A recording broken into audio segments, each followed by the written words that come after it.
I was born in Washington, D.C. in 1942. I was born somewhere on U Street. It was so much to remember from that time. You just felt euphoria when you was on U Street. There was the Booker T Theater, the Republic Theater, and the Lincoln Theater. And then there was the Howard Theater. And then there was Ben's Chili Bowl. We'd go there when I was dating. Bohemian Caverns. I remember my mother saying that she and my daddy went and they saw Pearl Bailey and Duke Ellington. It was so much fun.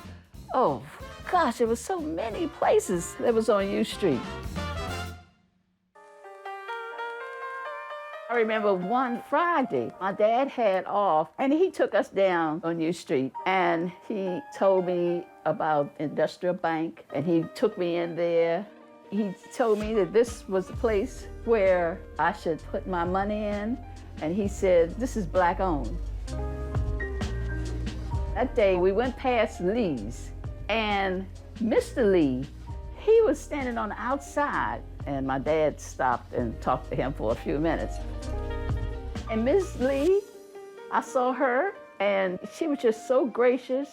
And at that time, we went inside Lee's, and I just stood there.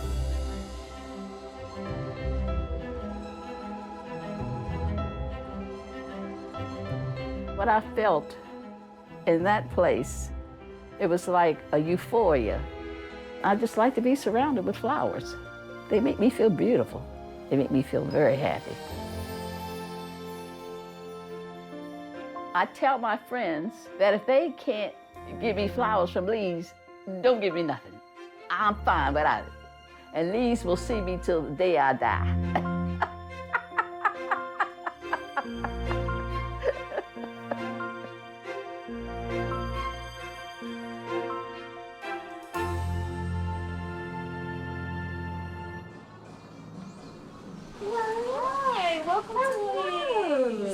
What brings you in today? I am in search for some beautiful assortment. I think flowers are a gift made by God. Flowers are important to people because it brings them joy. The colors and the smell. For that moment, they just really warm your soul.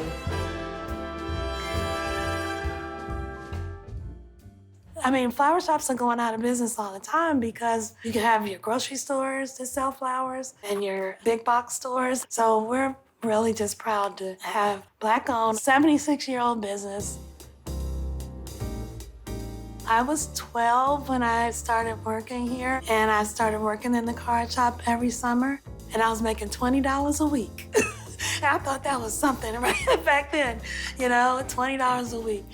And I was always crafty and loved to sew. Then I said, well, you know, why don't I just become a florist? Because I already have the floral design side of it from my grandmother and learning from her. And so when I was ready to go to college, I went to school for business at Howard and worked here every day because it's right close by. So I was able to walk here from school. And I learned under the tutelage of my grandmother. She was a great businesswoman. I learned so much from her about being a small business owner. She always said, pay your bills first.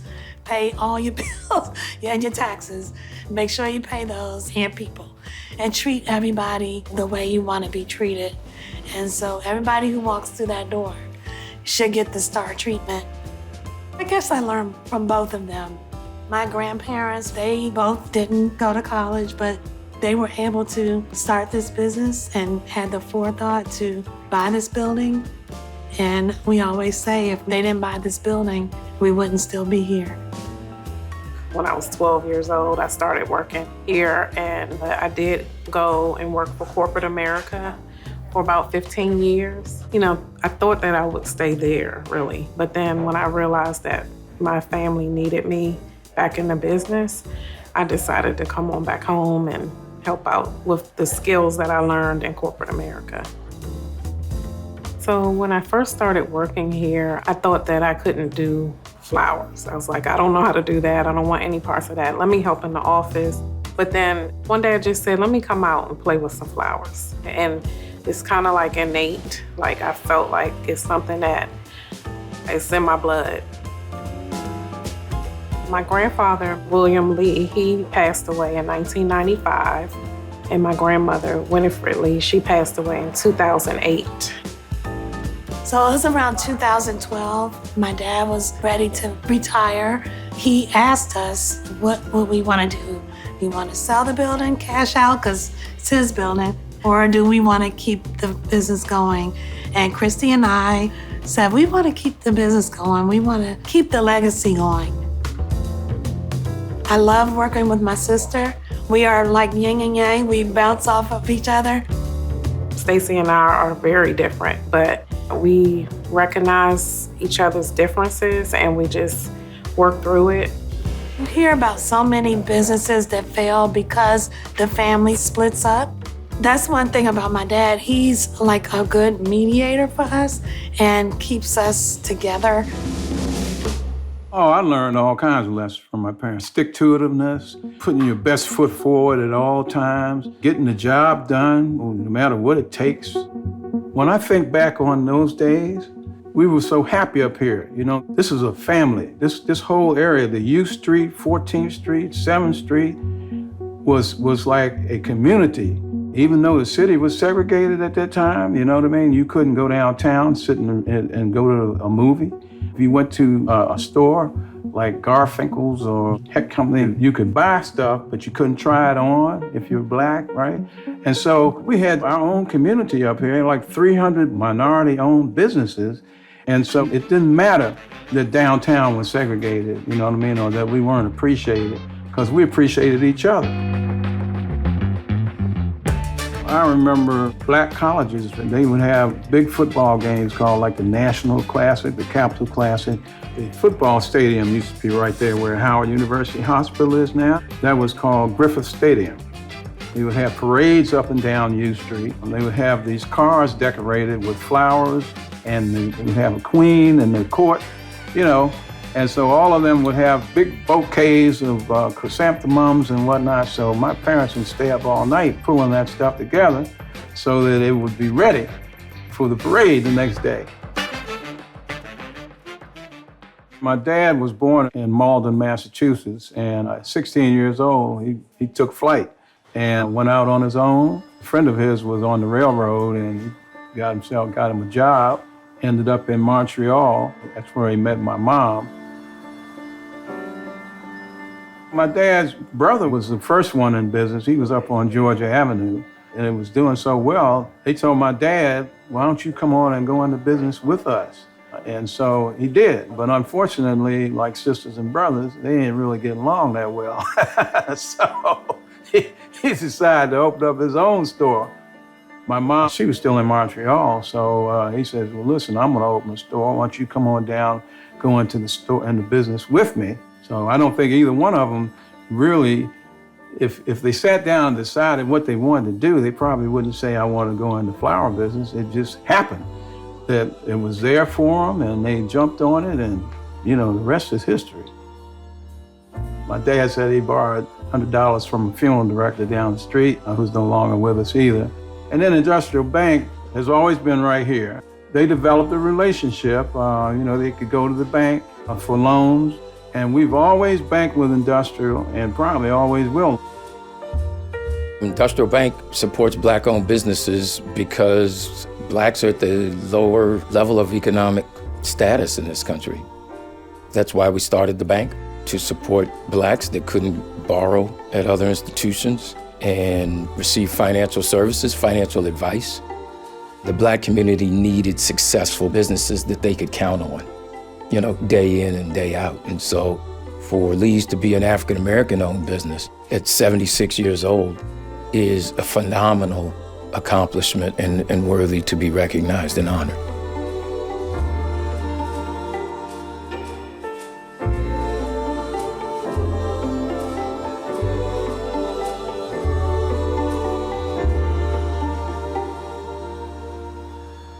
My mom and dad were in an organization called Teleflora, which was a national organization of all these floras.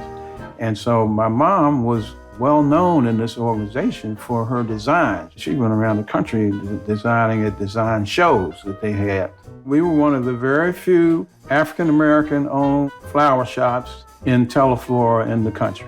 The fact that she was in Teleflora, and my dad was the president of the local unit, probably precipitated them being asked to come down to the White House and design flowers. Betty Ford, Gerald Ford's wife, they would need florists, and my mom would be called upon to provide floral arrangements. I think it's the determination that my mom and dad had. It was the determination to make it, you know what I mean? And so my mom and dad both had part-time jobs. My dad was a school bus driver, driving kids in the morning and the afternoon. My mom had a job at the Census Bureau, and they both had these jobs while they were running this flower shop. I was always around sweeping the floor or making a delivery, and that's basically how I got my start. I went to school out of town. When I came back, got married. I got a job in the government at the Peace Corps. I was happy. It never occurred to me to come into the flower business, to tell you the truth. Then when he asked me, it was like, wow, and because I'm an only child. So if I'm not here, it's out. Since I had no experience whatsoever, I went to Floral Art School in Chicago. This was the premier floral art school in the country. Didn't mean when I got through with that course that I was ready, but it meant that I at least had some of the rudiments of the business and that I could work with. As time went on, I would learn from my mom and dad because they were here doing it every day, designing and whatnot. And I'd learned some stuff that they weren't doing, some more up-to-date stuff at that school. So we were both kind of helping each other. And then I was here for 45 years. I worked 45 years here in the flower business. 76 years of business and service in the DC community is 7 decades of the times changing, DC developing, and for Lee's to still continue to stay afloat and still be successful, that's really important. Good evening. Dr. Martin Luther King, the apostle of nonviolence in the civil rights movement, has been shot to death in Memphis, Tennessee. When Martin Luther King got shot, my mom was up here at the flower shop by herself because my dad was in Boston, Massachusetts, attending his brother's funeral. So I knew I had to get up here to be with my mom. So this was traumatic now. You know, flames all over the city. We didn't know who was burning what, whether we were gonna get burned out or whatever. So we just stayed here all night. She and I sat up right up in front of at the front door of this store right here with a shotgun. Somebody came by and said, you ought to put a sign on your window that this is black owned. And so we put up there on our window, Soul Brother. And that's what other people were doing. Fortunately, by the grace of God, we made it through all right. We've come through some tough things in this country.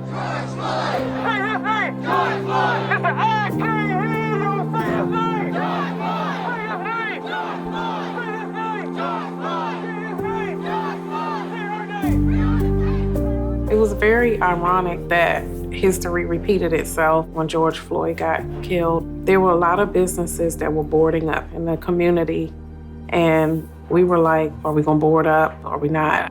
We talked about it and we were like, we're not gonna board up. We're just gonna do what our forefathers did and put black business, black-owned business, and hopefully nothing will happen.